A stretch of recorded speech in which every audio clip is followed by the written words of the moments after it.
ओम नमो भगवते वासुदेवाय। श्रीमद् भगवत महापुराण चतुर्थ स्कंद पहला अध्याय स्वयं भुव मनु की कन्याओं के वंश का वर्णन। श्री मैत्रेय जी कहते हैं, विदुर जी, स्वयंभू मनु के महारानी शत्रुपा से प्रियव्रत और उत्तानपाद इन दो पुत्रों के सिवा 3 कन्याएं भी हुई थी। वे आकुति, देवहूति और प्रसूति नाम से विख्यात थीं। आकुति का यद्यपि उसके भाई थे तो भी महारानी शत्रुपा की अनुमति से उन्होंने रुचि प्रजापति के साथ पुत्रिका धर्म के अनुसार विवाह किया। प्रजापति रुचि भगवान के अनन्य चिंतन के कारण ब्रह्म तेज से संपन्न थे। उन्होंने आकुति के गर्भ से एक पुरुष और स्त्री का जोड़ा उत्पन्न किया। उनमें जो पुरुष था वह साक्षात यज्ञ स्वरूपधारी भगवान विष्णु थे, और जो स्त्री थी वह भगवान से कभी अलग न रहने वाली लक्ष्मी जी के अंश स्वरूपा दक्षिणा थी। मनु जी अपनी पुत्री आकुति की उस परम तेजस्वी पुत्र को बड़ी प्रसन्नता से अपने घर ले आए और दक्षिणा को रुचि प्रजापति ने अपने पास रखा। जब दक्षिणा विवाह की योग्य हुई तो उसने यज्ञ भगवान को ही पति रूप में प्राप्त करने की इच्छा की। तब भगवान यज्ञ पुरुष ने उससे विवाह किया। इससे दक्षिणा को बड़ा संतोष हुआ। भगवान ने प्रसन्न होकर उससे 12 पुत्र उत्पन्न किए। उनके नाम है तोष, प्रतोष, संतोष, भद्र, शांति, इडस्पति, इद्म, कवि, विभु, स्वहन, सुदेव और रोचन। ये ही स्वयं भुव मनवंतर में तुषित नाम के देवता हुए। उस मनवंतर में मरीचि आदि सप्तऋषि थे। भगवान यज्ञ ही देवताओं के अधीश्वर इंद्र थे और महान प्रभावशाली प्रियव्रत एवं उत्तानपाद मनुपुत्र थे। वो मनवंतर उन्हीं दोनों के बेटों, पोतों और दौहित्रों के वंश से छा गया। प्यारे विदुर जी, मनु जी ने अपनी दूसरी कन्या देवहूति कर्मी जी को ब्याही थी। उसके संबंध की प्राय सभी बातें तुम मुझसे सुन चुके हो। भगवान मनु ने अपनी तीसरी कन्या प्रसूति का विवाह ब्रह्मा जी के पुत्र दक्ष प्रजापति से किया था। उसकी विशाल वंश परंपरा तो सारी त्रिलोकी में फैली हुई है।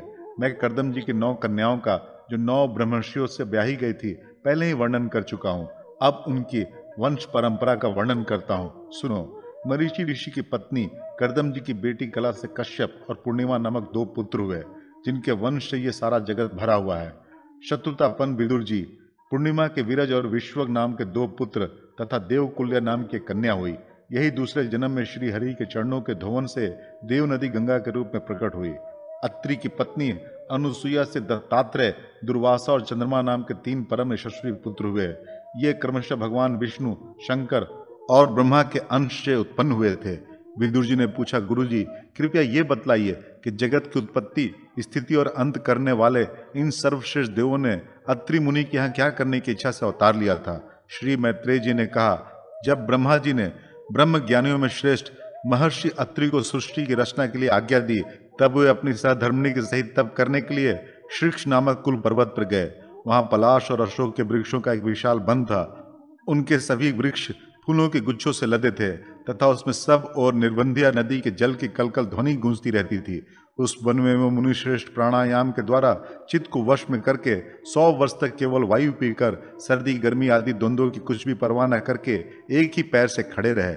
उस समय वह मन ही मन यही प्रार्थना करते थे कि जो कोई संपूर्ण जगत के ईश्वर हैं, मैं उनकी शरण में हूँ, वह मुझे अपने ही समान संतान प्रदान करें। तब ये देखकर कि प्राणायाम रूपी ईंधन से प्रज्वलित हुआ अत्रि मुनि का तेज उनके मस्तक से निकलकर तीनों लोगों को तपा रहा है, ब्रह्मा, विष्णु और महादेव तीनों जगतपति उनके आश्रम पर आए। उस समय अप्सरा, मुनि, गंधर्व, सिद्ध, विद्याधर और नाग उनका सुयश गा रहे थे। उन तीनों का एक ही साथ प्रादुर्भाव होने से अत्रि मुनि का अंतःकरण प्रकाशित हो उठा। उन्होंने एक पैर से खड़े खड़े ही उन देवों को देखा और फिर पृथ्वी पर दंड के समान लौट कर प्रणाम करने के अनंतर अर्घ्य पुष्पादि पूजन की सामग्री हाथ में ले उनकी पूजा की। वे तीनों अपने अपने वाहन हंस, गरुड़ और बैल पर चढ़े हुए तथा अपने कमंडलू, चक्र, त्रिशूलादि चिन्हों से सुशोभित थे। उनकी आंखों से कृपा की वर्षा हो रही थी। उनके मुख पर मंद हास की रेखा थी, जिससे उनकी प्रसन्नता झलक रही थी। उनके तेज से चौंधियाकर मुनिवर ने अपनी आंखें मूंद ली। वे चित्त को उन्हीं की ओर लगाकर हाथ जोड़ अति मधुर और सुंदर भावपूर्ण वचनों में लोक में सबसे बड़े उन तीनों देवों की स्तुति करने लगे। अत्रि मुनि ने कहा, भगवान, प्रत्येक कल्प के आरंभ में जगत की उत्पत्ति, स्थिति और लय के लिए जो माया के सत्वादि तीनों गुणों का विभाग करके भिन्न भिन्न शरीर धारण करते हैं, वे ब्रह्मा, विष्णु और महादेव आप ही हैं। मैं आपको प्रणाम करता हूँ। कहिए, मैंने जिनको बुलाया था, आप में से वो कौन महानुभाव हैं? क्योंकि मैंने तो संतान प्राप्ति की इच्छा से केवल एक सुरेश्वर भगवान का ही चिंतन किया था। फिर आप तीनों ने यहाँ पधारने की कृपा कैसे की? आप लोगों तक तो देहधारियों के मन का भी गति नहीं है, इसलिए मुझे बड़ा आश्चर्य हो रहा है। आप लोग कृपा करके मुझे इसका रहस्य बतलाइए। श्री मैत्रेय जी कहते हैं, समर्थ विदुर जी, अत्रि मुनि के वचन सुनकर वो तीनों देव हंस पड़े और उनसे सुमधुर वाणी में कहने लगे। देवताओं ने कहा, ब्रह्मन, तुम सत्य संकल्प हो, अतः तुमने जैसा संकल्प किया था वही होना चाहिए। उससे विपरीत कैसे हो सकता है? तुम जिस जगदीश्वर का ध्यान करते थे वो हम तीनों ही हैं। प्रिय महर्षि, तुम्हारा कल्याण हो। तुम्हारे यहाँ हमारे ही अंश स्वरूप 3 जगत विख्यात पुत्र उत्पन्न होंगे और तुम्हारे सुंदर यश का विस्तार करेंगे। उन्हें इस प्रकार अभिष्ट वर देकर तथा पति पत्नी दोनों से भली भांति पूजित होकर उनके देखते ही देखते हुए तीनों सुरवेश्वर अपने अपने लोगों को चले गए। ब्रह्मा जी के अंश से चंद्रमा, विष्णु के अंश से योग वेता दत्तात्रेय जी और महादेव जी के अंश से दुर्वासा ऋषि अत्रि के पुत्र के रूप में प्रकट हुए। अब अंगिरा ऋषि के संतानों का वर्णन सुनो। अंगिरा की पत्नी श्रद्धा ने सिनी वाली, कुहू, राका और अनुमति इन 4 कन्याओं को जन्म दिया। इनके सिवा उनके साक्षात भगवान उत्तथ्य जी और ब्रह्मनिष्ठ बृहस्पति जी ये 2 पुत्र भी हुए, जो स्वरोचिष मनवंतर में विख्यात हुए। पुलसत्य जी की उनकी पत्नी हविर्भु से महर्षि अगस्त्य और महातपस्वी विश्रवा ये 2 पुत्र हुए। इनमें अगस्त्य जी दूसरे जन्म में जठराग्नि हुए। विश्रवा मुनि की इडविडा के गर्भ से यक्षराज कुबेर का जन्म हुआ और उनकी दूसरी पत्नी केशनी से रावण, कुंभकर्ण एवं विभीषण उत्पन्न हुए। महामते, महर्षि पुलह की स्त्री परम साध्वी गति से कर्मश्रेष्ठ वरियान और सहिष्णु ये 3 पुत्र उत्पन्न हुए। इसी प्रकार कृत की पत्नी क्रिया ने ब्रह्म तेज से देदीप्यमान वालखिल्यादि 60,000 ऋषियों को जन्म दिया। शत्रुतापन विदुर जी वशिष्ठ जी की पत्नी ऊर्जा अरुंधति से चित्रकेतु आदि 7 विशुद्ध चित्त ब्रह्मर्षियों का जन्म हुआ। उनके नाम चित्रकेतु, सुरोचि, विरजा, मित्र, उल्बण, वसुवृद्यान और द्युमान थे। इनके सिवा उनकी दूसरी पत्नी से शक्ति आदि और भी कई पुत्र हुए।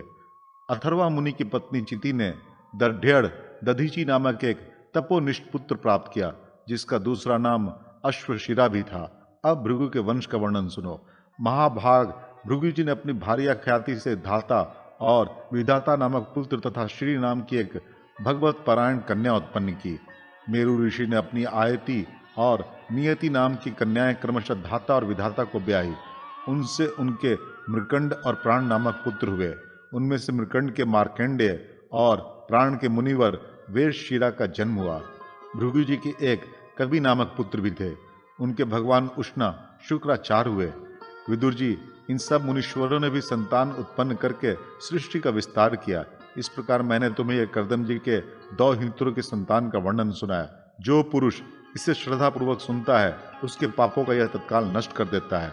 ब्रह्मा जी के पुत्र दक्ष प्रजापति ने मनु नंदिनी प्रसूति से विवाह किया। उससे उन्होंने सुंदर नेत्रों वाली 16 कन्याएं उत्पन्न की। भगवान दक्ष ने उनमें से 13 धर्म को, 1 अग्नि को, 1 समस्त पितृगण को और 1 संसार का संहार करने वाले तथा जन्म मृत्यु से छुड़ाने वाले भगवान शंकर को दी। श्रद्धा, मैत्री, दया, शांति, तुष्टि, पुष्टि, क्रिया, उन्नति, बुद्धि, मेधा, तितिक्षा, हियन और मूर्ति ये धर्म की पत्नियां हैं। इनमें से श्रद्धा ने शुभ, मैत्री ने प्रसाद, दया ने अभय, शांति ने सुख, तुष्टि ने मोद और पुष्टि ने अहंकार को जन्म दिया। क्रिया ने योग, उन्नति ने दर्प, बुद्धि ने अर्थ, मेधा ने स्मृति, तीक्षा ने क्षम और ही लज्जा ने प्रशय, विनय नामक पुत्र उत्पन्न किया। समस्त गुणों की खान मूर्ति देव ने नर नारायण ऋषियों को जन्म दिया। इनका जन्म होने पर इस संपूर्ण विश्व ने आनंदित होकर प्रसन्नता प्रकट की। उस समय लोगों के मन, दिशाएं, वायु, नदी और पर्वत सभी में प्रसन्नता छा गई। आकाश में मांगलिक बाजे बजने लगे, देवता लोग फूलों की वर्षा करने लगे, मुनि प्रसन्न होकर स्तुति करने लगे, गंधर्व और किन्नर गाने लगे, अप्सराएं नाचने लगी। इस प्रकार उस समय बड़ा ही आनंद मंगल हुआ तथा ब्रह्मादि समस्त देवता स्तोत्रों द्वारा भगवान की स्तुति करने लगे।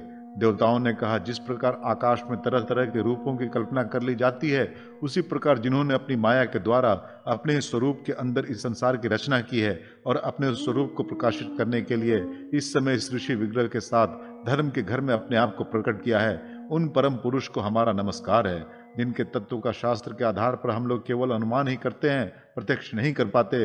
उन्हीं भगवान ने देवताओं को संसार के मर्यादा में किसी प्रकार की गड़बड़ी ना हो इसलिए सत्व गुण से उत्पन्न किया है।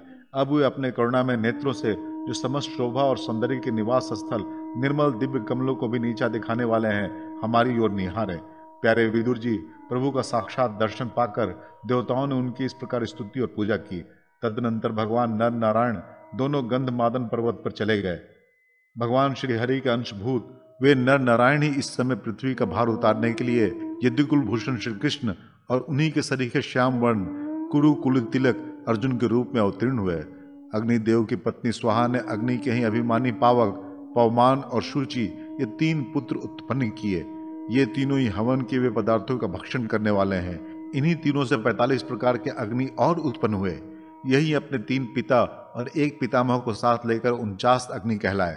वेदज्ञ ब्राह्मण वैदिक यज्ञ कर्म में जिन 49 अग्नियों के नामों से अग्नि इष्टिया करते हैं वे यही हैं: अग्निश्वात, बर्हिषद, सोमप और आज्यप ये पितर हैं। इनमें साग्निक भी है और निरग्निक भी। इन सब पितरों की पत्नी दक्ष कुमारी स्वधा है। इन पितरों से स्वधा के धारणी और वैना नामक 2 कन्याएं हुई। वे दोनों ही ज्ञान विज्ञान में पारंगत और ब्रह्म ज्ञान का उपदेश करने वाली हुई। महादेव जी की पत्नी सती थी। वे सब प्रकार से अपने पतिदेव की सेवा में संलग्न रहने वाली थी, किंतु उनके अपने गुण और शील के अनुरूप कोई पुत्र नहीं हुआ, क्योंकि सती के पिता दक्ष ने बिना ही किसी अपराध के भगवान शिव जी के प्रतिकूल आचरण किया था। इसलिए सती ने युवावस्था में ही क्रोधवश योग के द्वारा स्वयं ही अपने शरीर का त्याग कर दिया था।